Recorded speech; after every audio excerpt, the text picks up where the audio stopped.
Breaking news చూస్తున్నాం. పార్వతీపురంలో ఏనుగుల గుంపు రెచ్చిపోయింది. కొమరాడలో ఒక రైతుని తొక్కి చంపేశాయి గజరాజులు. పొలంలో పనిచేసుకుంటున్నాడు ఆ రైతుపై దాడి చేశాయి ఒక్కసారిగా ఏనుగులు. స్పాట్లోనే ప్రాణాలు వదిలాడు రైతు. ఆ రైతు పేరు శివుడు. దీంతో స్థానికులు రైతులు ఒక్కసారిగా ఆందోళనలో పడ్డారు. పార్వతీపురం నుంచి మనం చూస్తున్నాం విజువల్. పార్వతీపురంలో ఏనుగుల గుంపు ఒకటి రెచ్చిపోయింది. పార్వతీపురంలోని కొమరాడలో ఒక రైతుని తొక్కి చంపేశాయి గజరాజులు.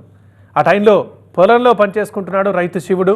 అతడిపై ఒక్కసారిగా దాడి చేశాయి, అక్కడికక్కడే తొక్కేశాయి. ఇక వెంటనే స్పాట్లోనే ప్రాణాలు వదిలాడు శివుడు. దీంతో ఒక్కసారిగా ఈ ఘటనతో ఉలిక్కి పడ్డారు స్థానికులు, రైతులందరూ. ఇప్పుడు భయాందోళనలో ఉన్నారు. ఎందుకంటే ఒక్క ఏనుగు కాదు, ఏనుగుల గుంపు కాబట్టి ఇక్కడ ఇళ్ళ దాకా వస్తుందా, మరి తోటలోకి వస్తుందా అని చెప్పి భయపడిపోతున్నారు.